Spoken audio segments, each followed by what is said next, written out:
Yeah, so we've got our building classification. We've got a class 2. We can be fairly sure that we're not a large hotel motel.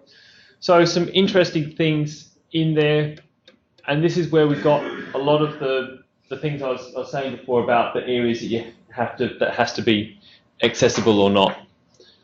So class 2 for common areas, from pedestrian entrance required to be accessible to at least one floor containing sole occupancy units and to the entrance doorway of each sole occupancy unit located on that level.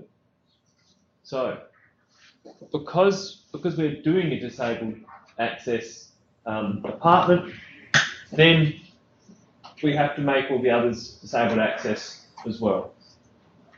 And then 2 and within not less than one of each type of room or space for use in common by the residents, including cooking facilities, sauna, gymnasium, swimming pool, common laundry, games room, individual shop, etc., etc. So any common areas. So if you decided some of those bits on the end of our building, they're not really being utilised very well in terms of paths of travel, access and egress, how about we make some of those areas common areas? If they are common areas that anybody else in that building can use, apart from, janitors and whatnot, people doing servicing of the building, then they have to be accessible.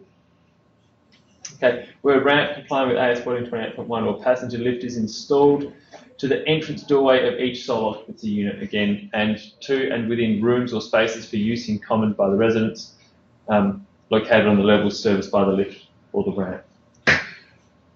So we have to make those areas accessible, and then that's our class. It comes under class 3, doesn't it? Yeah, class 3. Yeah. So that's extent that.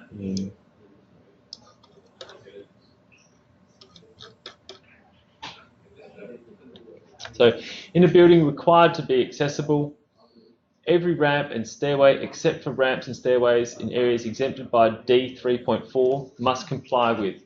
So we can quickly have a look at, okay, what is that? What are those areas exempted by D 3.4? That's the bits we were speaking about just before. So the following areas are not required to be accessible. An area where access would be inappropriate because of the particular purpose for which the area is used. An area that would pose a health or safety risk for people with a disability, or any path of travel providing access to an area exempted by A or B in this in path of travel. Yeah. I had a curly question once that related to does behind the bar of a hotel, like hotel pub or something like that, does that have to be disabled, accessible? And working through that, yeah, no, it doesn't. When you get to both an area where access would be inappropriate because of the particular purpose for which that is used. If you don't have any disabled employees, well then because they're only going to be patrons, then it's exempted by that, but then it's very strongly exempted by an area that would pose a health or safety risk for people with a disability. It's very easy to argue, okay, this would be a very dangerous place for that particular person to be in because of slips and so on. And yeah, and lots of glass, etc. So accessible car parking. Well, we've already determined that we'll need to be providing some accessible car parking, and we've seen that we have to do that in accordance with AS 2890.6.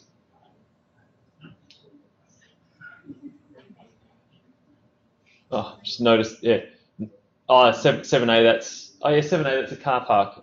Need to be provided in 7A building or car parking area where parking service is provided and direct access to any of the car parking spaces and not available to the public.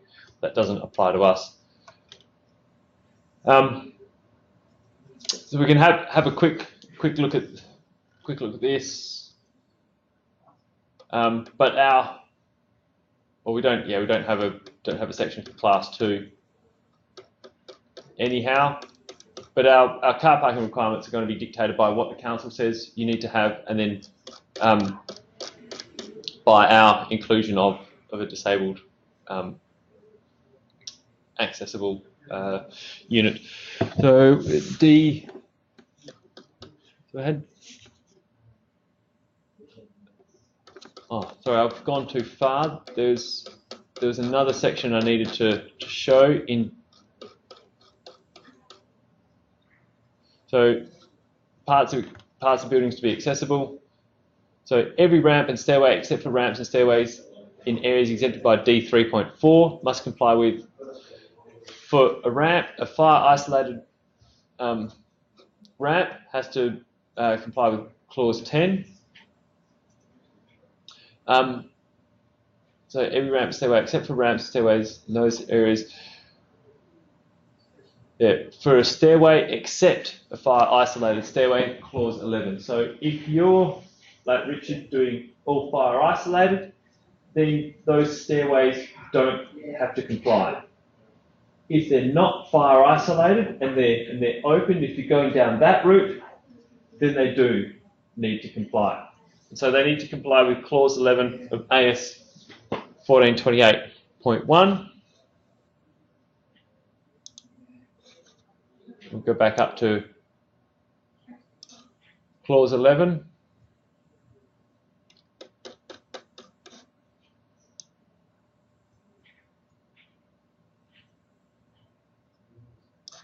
There we are. So once again, it's set out in a written fashion, but then also in a diagrammatic fashion. So where required stairs should be constructed as follows, where the minimum. Actually, I won't read through it. I'll go cut straight to the chase. Go to our examples.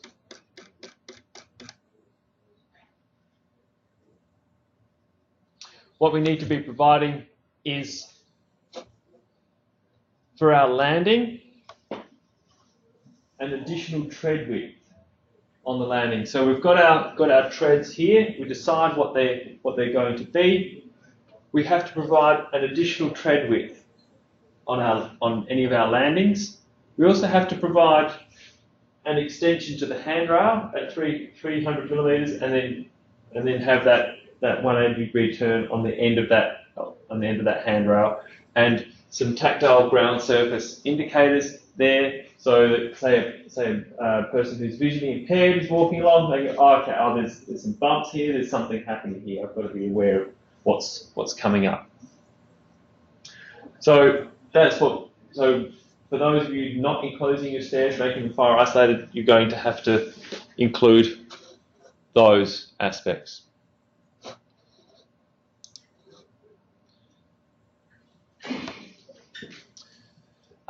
Every passenger lift must comply with E 3.6. So we have some stipulations there about our passenger lifts. So when you we can jump to that now, but you're going to be wanting to have a look at this when you're looking at your lift. So either you're going to go online and find, okay, this is a lift manufacturer, they've produced this lift that is disabled compliant, or we go into the JPS lifts information on the Learn page and work out, okay, this is the compliant lift that we want to use. That's going to be the approach.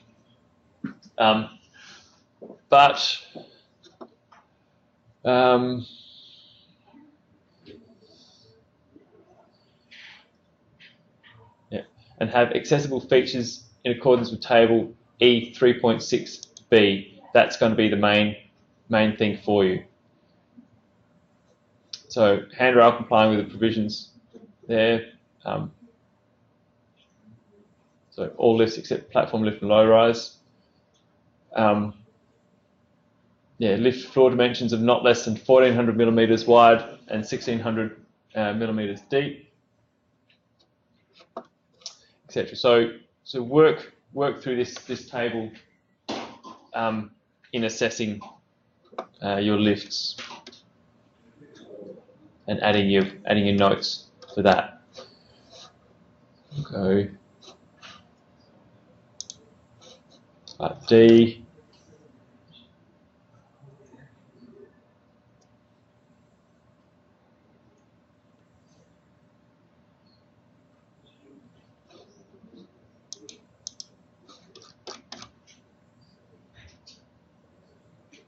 So access ways must have passing spaces complying with AS 1428 at maximum 20-metre intervals on those parts of an access way where a direct line of sight is not available, and turning spaces comply with AS 1428 within 2 metres of the end of access ways where it's not possible to continue travel along the access way, and at maximum 20-metre intervals along the access way. So you're going to have a look at your corridor and see, okay, are we 20 metres along that access way? I certainly hope not, because to include a wheelchair passing bay in that access way, that's going to be incredibly difficult to do because we've got a balcony there. So, but you're going to have a look at that, see if that's consideration.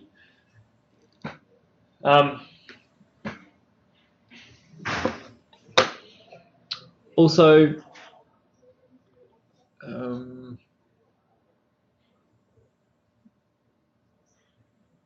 yeah, and then none of those other considerations will be applying to us.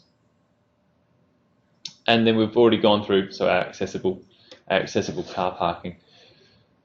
So then what we're going to have to do, so we've got reference there to our door widths and our approaches as specified in AS 1428.1. So you're going to have to go onto the library and get a copy of AS 1428.1 and work through it. The important thing is going to be circulation spaces at doorways on a continuous accessible path of travel. So once again, won't go through the red section. We'll cut straight to the example diagrams.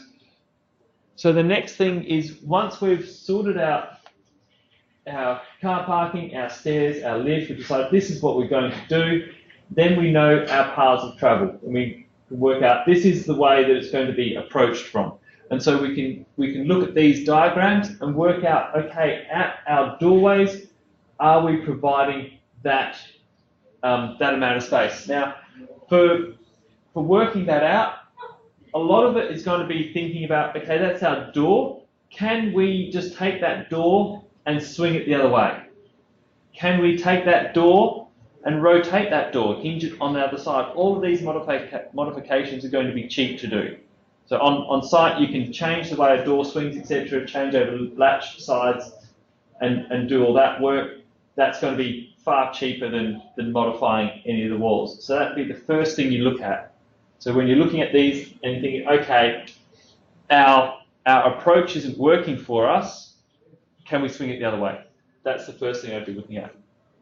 Second thing, if that's not an option, then you think about how can we modify the walls to ensure that can be done, and then do we replace that door, make that door wider, etc., or move that door across in its location in the walls. So all of your dimensions there are set out. So our dimension, our width of minimum 850, that's the inside door clearance. You're going to want to ensure that all of your doors meet that minimum 850 internal door clearance. So if they're 920 doors, they're going to meet that easily. If they're 820 doors, they're not going to meet that easily. So first, that's the first port of call with your plans, is look at those door widths. Then the next thing you're going to want to have a look at is this length here. That's the width of your balcony. That's going to tell you whether you're going to have to be modifying any of those front walls to your apartments. And so look at our lengths. If it's an 850 door or 850 internal clearance, do we have that 1220 millimeters there on the balcony? So they're the most important things to start checking out first. And if it's tick, well, then we can start looking at those clear spaces of that wall either side of the door to ensure that we have those. So what we've got on our plans for our property is some articulation of those front facades to each unit. That's going to play into this to have a look at. So have a look at those, and also at the doorway to our access areas. Whether, okay, Richard, with you making it all how's that, fire isolated. That's going to have some limitations there. Well, what you won't be able to do is you won't be able to just cut that opening bigger and just have it open to the public. You're going to have yours fire isolated. That's going to be a consideration. That's if that. Well, actually, no, you can't have a lift within the fire isolated bit. You've got to do your stairway fire isolated. So the actual entry to where your lift is and that whole service area. That, I guess, yeah, you can cut that larger. Yeah. There wasn't any problem with it in compliance. No. Because the lift has to be fire isolated anyway. So essentially, the lift access is just all you ever see is just the doors. Yeah. And then you have to isolate the stairwell, either the stairwell separately, or what I'm doing is isolating the entire thing. So I'm isolating the lift and the stairs into one. Yeah. It's just in a fire, the lift obviously can't be used. Stairwells are kept. Yeah.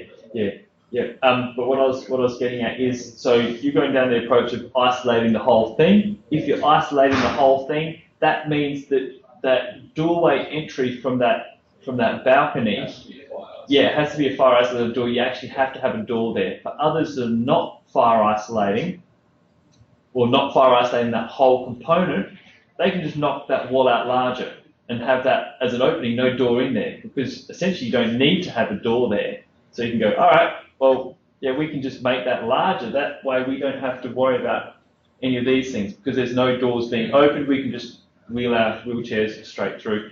And then, but that still doesn't mean you can't do a fire isolated stairway.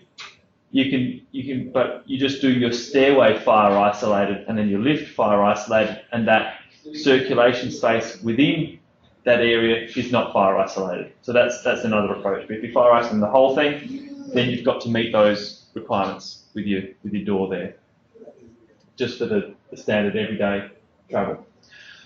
So yeah, so we've got some things to consider there. So if we're approaching from this way, we need to have a wider section there. So the width of that is 560, and then on the other side 340. Obviously, if we're approaching from the other way, it's the reverse of that.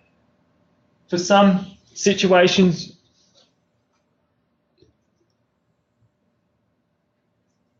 you'll be able to consider, okay, well, our length here is quite large. So for over 1450 millimeters or 1450 and above, you can classify that as a front-on approach, because if we've only got 1200 and something millimeters, well, then it has to be a side-on approach. If our corridor is actually wider, then you can consider that door to be just a front-on approach, and that's all so we need to have 510 millimeters to that side on the latch side of the doorway. So that might also be an option for you. So once again, early on in the piece, look at the width of that access way to give you some options there.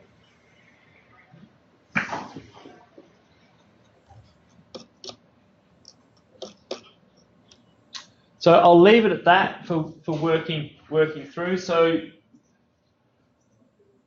from here on, what we're going to have to have a look at the lifts and have a look at your lift information. That's going to come a little bit later. You're going to have an area for your lift, and you're going to have some notes on there to make that compliant, etc. That's not a major design consideration at this point in time. And then following that, once we've worked through all of this, then we have to start thinking about wet areas in bathrooms. So there are some considerations there for disabled, because with a disabled bathroom, you can't have a shower set down at all. So, and we can't have an enclosed shower. Because we have to have those aspects of our showers that have to be compliant, means we have to think about our waterproofing, etc., in that bathroom in a different way than what we do for a standard bathroom. So following on from this, so next Monday we'll be doing a lot of the client consults, designer consults, and then after that looking at some of the minor consideration, or the considerations that are not space hungry for in our building. So waterproofing and tactile ground surface indicators, all that sort of thing.